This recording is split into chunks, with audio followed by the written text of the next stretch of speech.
one.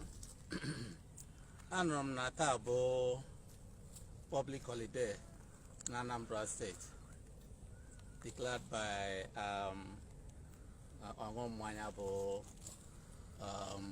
Governor Obiano. Afghan declare public holiday for Njenje on Njenje Wapga.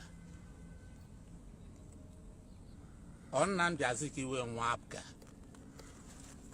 Zik of Africa. Zik Enemuru Abuja Airport. After him, Njenje Airport. Obiano Nigeria ta. Major roads na Abuja, Lagos, and other states. Enemuri after Njenje. And when you go any one place, a street, enemuri after Meguju in Nigeria. But ndị bono mponi na ebe onye nwụrụ agbachi nkịtị ndị ba ndị aghụghọ a na-eji ihe wata emere wata ọzọ ama ha pati Ojukwu ka iji rigoro chụpụ isi onye ọbụla ihe ọbụla gbasara Ojukwu n'ime ya na-asị na ị na-emere Nnamdi Azikiwe bad day, declare holiday. Willie Obiano kede pino okaina I fight for Abga. Igbo inwe party ta Ojukwu chekwas na mwa fight ya 1998 PDC People's Democratic Congress Ojukwu chekwas and myself Ojukwu kpọrọ na beya say all the maka ndị Igbo nwee a regional party ha ga negotiate with the center ha ga ma line with the center. We supported it. Mwa in charge of the west, Chekwas in charge of the east. Then Mona Chekwas will go north to canvass for PDC during Absalami Abubakar regime 1998. Mbale register party due to Ojukwu's factor, PDC was not registered. Okay, PDC now this is registered. Register my NPP as well, all these parties. Saraki Abienlugu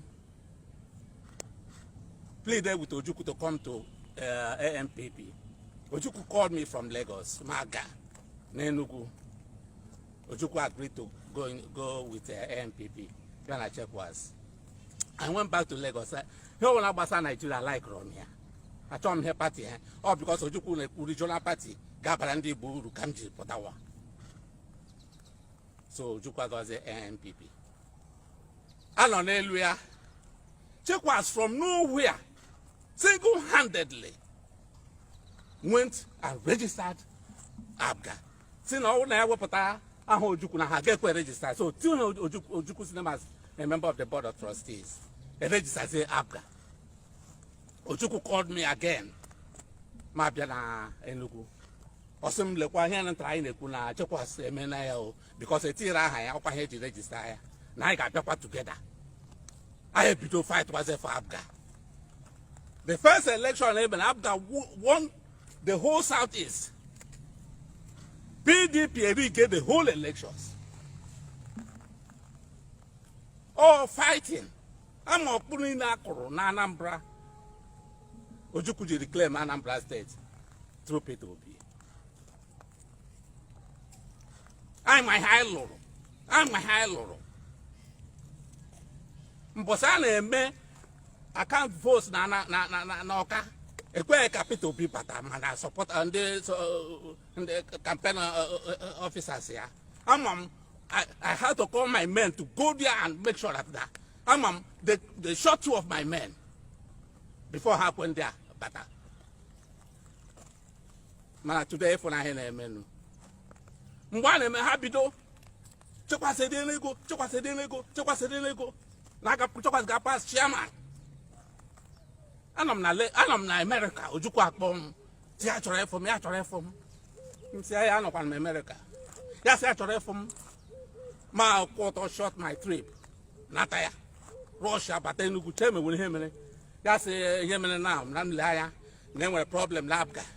Now some people, the petition, na chokwas na Viego, na constitution sena, they can signatories, the chairman, the financial secretary, and the treasurer. Now, as in two of these people can assign. No? My ask chokwas bia na only evidence showing that Egonina withdraw from party. Then we also on assign no only one evidence. Nah, yeah, got support here. Now that was na I with evidence. Since then, I was so young where now was I got na media. Now boy name and car. See, I go Tagami in America. See, in as much as this allegation borders on corruption, they support Chekwas now. How they aware that not going to get the money. That's always you come say, See, I support now the Chekwas for corruption. That's okay. The next day, you go after 500,000 on the APC, Gilikana, Abga. Say, I'm convention. I'm now on the John on Abga, the church to Chekwas. I'm now. They try hijack Abga. No, the process. Nka emecha ha to no camera hebe Obiano. Obiano doni who as a governor. Obiano mana ha kpachala nkata. Echopo ya. Una huna ka isi chopo Obi. Ndị niile hu ga today na Abga. Enwere ke suru fight for Abga. Enwere ke ma oteji form Abga.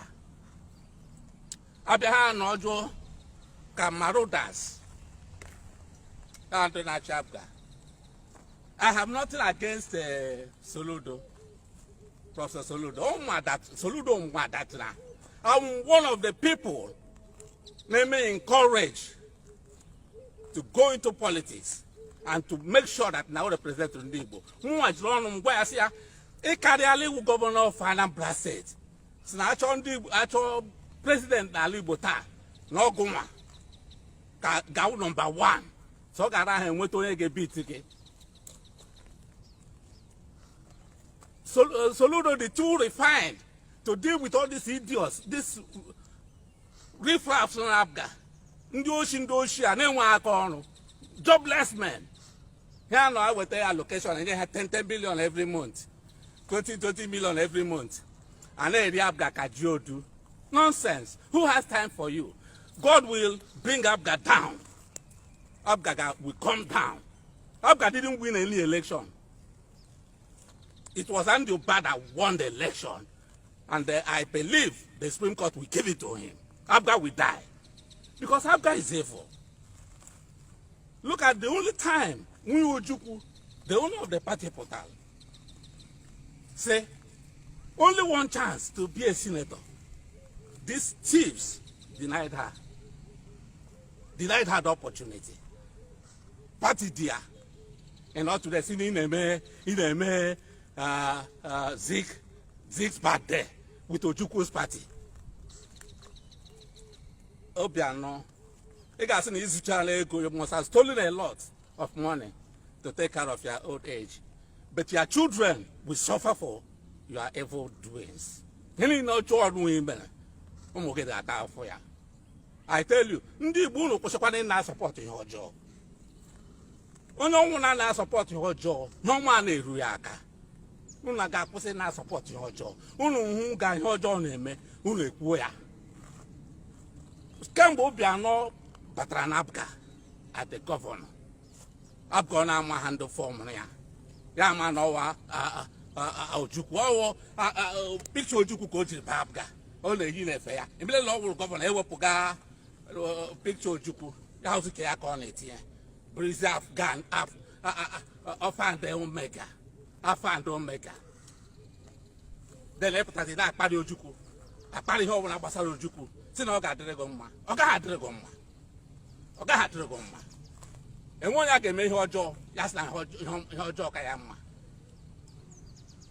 And when you got no that's me or Joe, no Joe Kayama. He may Ojukwu, just okay media. No, just okay media. Image a Hana Homa, a way on my walk, I got the Guma. Image a Homa, all your joke I get Yapogia, Maggie Machinology. Ndabga waveful. Abga must go down. We fight against Abga. Abga must go down. Abga is an evil party. It's not offering Ndibo what we thought Abine show.